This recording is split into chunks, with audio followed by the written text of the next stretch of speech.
Hey guys, welcome to AustralianGamer.com's first video review for 2011. Today we're going to take a look at Visceral Games' Dead Space 2. Yeah, this game is the direct sequel to the 2009 hit survival horror game, which puts you back into the shoes of engineer Isaac Clarke.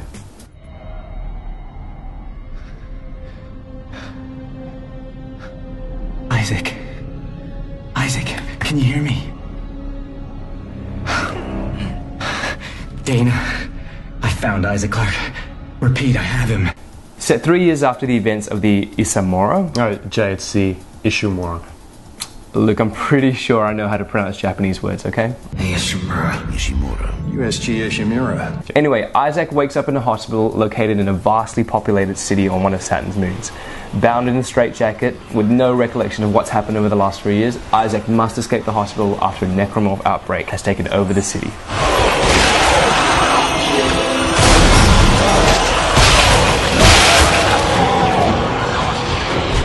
Yeah, the game makes a very good point early on to show you that Isaac is not exactly the same person that he used to be. Plagued with all these strange visions caused by the marker, our disturbed hero starts seeing a lot of things that aren't really there, including his deceased girlfriend. What did it say, Isaac? What did it say to you, Isaac? Isaac, can you hear me? For Dead Space 2, Isaac is no longer the faceless, silent protagonist. Where in the first game all you got out of him was a lot of grunting, this time around Isaac has been given a full range of dialogue, so you get to hear and also see him communicate with others. Yeah, I agree with you there, Luke. I'm glad they gave Isaac a voice this time. He felt a little bit too one-dimensional in the first game, and it was hard to feel the loss of his girlfriend without him talking much. Though now that he has a voice and a bit of a marker-induced psyche, he becomes a character with meaning. Listen to me! We can both get out of here. Just cut me out of the straitjacket. No one's getting out of here alive. Don't do it.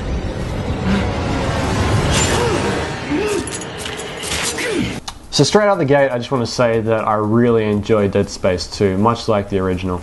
I do agree with you, Luke. I think it's a great game, and it's really great to see games like this coming out in the very beginning of the year. I really like the horror aspects of it as well. Yeah, well, this wouldn't be a Dead Space game without those great horror moments. Many survival horror games have been guilty of having scripted scares, including the original Dead Space. The sequel boasts some well-timed horrors that will surely have you skipping a heartbeat or two. And I'm pretty sure I peed in my pants a little bit.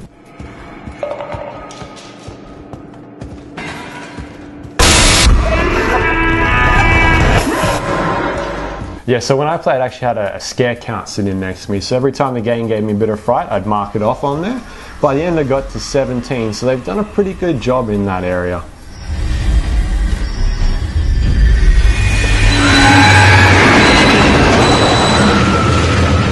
Visceral Games really shows that they can make some great puzzles. I really like what they've done this time around, especially around the zero gravity sections. Instead of leaping from platform to platform like Isaac used to do in the first game, he's now got these little jets on his suit that help him fly around. The controls are really tight and they work well for each puzzle. Yeah, that was something I really did enjoy, but something that I didn't get at all was the new hacking minigame.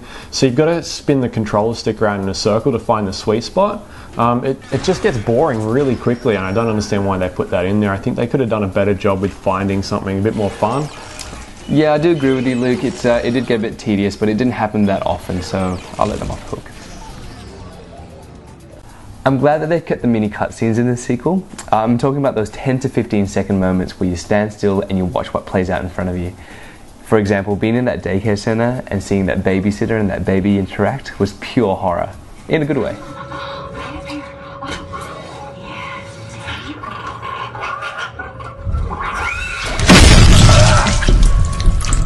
Yeah, it certainly does have some fantastic action moments. Some of my favourite were the bits where you were sliding down that middle of it like a train and you're shooting necromorphs off to the side. There's also a good part when you're like free falling and avoiding obstacles, which I've actually seen in a lot of games lately. Like God of War did it, The Force Unleashed 2, even Spider-Man Shattered Dimensions. It seems to be like a bit of a trend lately.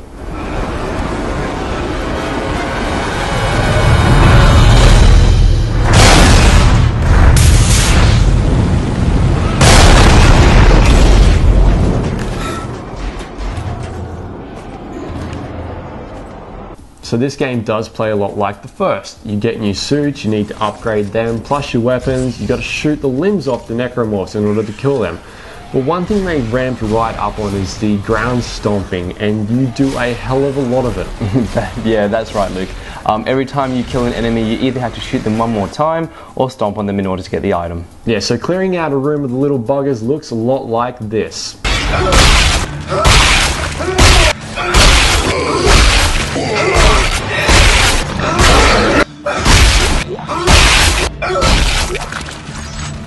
Also, one of the changes I found that differs from the first is that it's a lot less of an open area, so you kind of force down these corridors for most of the game. Anytime you do see an alternate direction to go down, you really want to head in that direction because you're going to find some goodies. I think that's probably the reason why they got rid of the map, to kind of hide that element of the game, because it's not really needed anymore. Yeah, but I kind of have to disagree with you on this one here, Luke. I didn't use the map in the very first game, and linearity isn't something that spoils this game. After all, you are trying to get away from the necromorphs, so the only way is to go straight ahead. I'd much rather a linear game than an open-ended one that just helps pad out playtime. One other thing, guys, to note for Dead Space 2 on PlayStation 3, it comes with Dead Space Extraction, which was originally released on the Wii. Extraction has now been updated with HD graphics and includes Sony's Move support for motion controls. Yeah, I quite like Extraction, and that definitely looks really good in HD.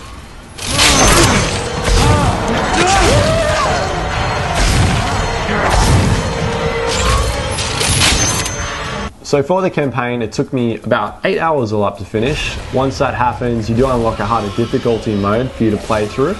So there is a bit more replayability in there for you. Yeah, just one pro tip for you guys out there: if you do finish this game on the hardest difficulty, there's a nice weapon waiting at the end of the tunnel for you.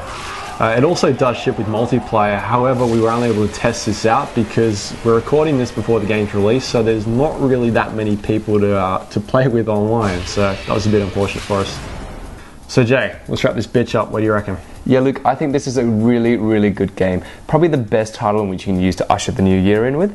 I hope though that this isn't the last Dead Space in which we've got, and I'm pretty sure Visceral Games have got something lined up soon. Yeah, I got to agree with you. I think they've done an amazing job. This is a fantastic game. It scared the poop out of me at certain sections, which is always good fun. Honestly, this is the first month of the year and we're already getting games like this. Visceral have set the bar pretty high. It's going to be interesting to see if anybody can jump over that one. For me, this is a must-have game.